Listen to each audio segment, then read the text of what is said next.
తెలంగాణలోని యూనివర్సిటీలో ఖాళీగా ఉన్న పోస్టులను భర్తీ చేయనున్నారా?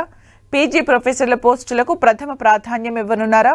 వచ్చే బడ్జెట్ సమావేశాల్లో వీటి భర్తీపై సర్కార్ నిర్ణయం తీసుకోనుందా అంటే అవుననే సమాధానాలు వినిపిస్తున్నాయి.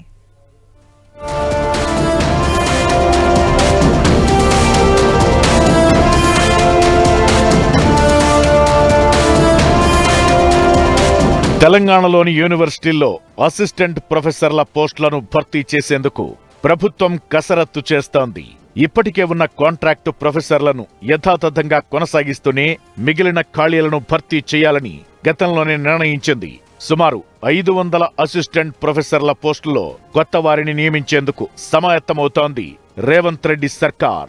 రానున్న బడ్జెట్ సమావేశాల్లో దీనిపై ఓ కీలక ప్రకటన చేయాలని ప్రభుత్వం యోచిస్తోంది.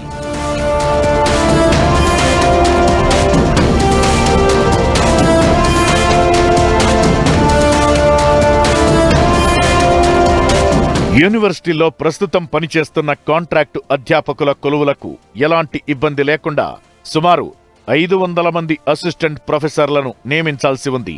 ఈ ఖాళీలను మాత్రమే భర్తీ చేయాలని 2025 ఏప్రిల్ 4న విద్యాశాఖ జీవో నంబర్ 21 ద్వారా మార్గదర్శకాలు జారీ చేసింది. ఓయూలో 250, కాకతీయలో 145 పోస్టులతో పాటు పాలమూరు, శాతవాహన తదితర విశ్వవిద్యాలయాల్లో స్వల్ప మొత్తంలోని అసిస్టెంట్ ప్రొఫెసర్ పోస్టుల భర్తీకి కసరత్తు ప్రారంభించింది. ప్రస్తుతం భర్తీకి సంబంధించిన ఫైల్ సీఎంఓ పరిశీలనలో ఉంది.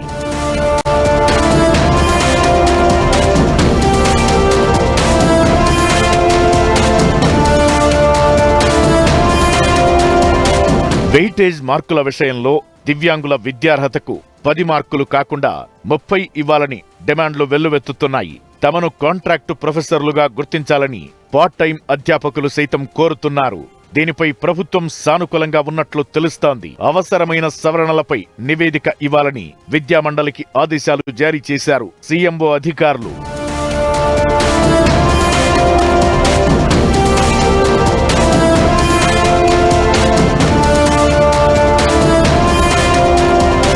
తెలంగాణలోని యూనివర్సిటీల్లో అధ్యాపకుల పోస్టుల భర్తీపై రానున్న బడ్జెట్ సమావేశాల్లో చర్చించి కీలక నిర్ణయం తీసుకోనుంది తెలంగాణ సర్కార్.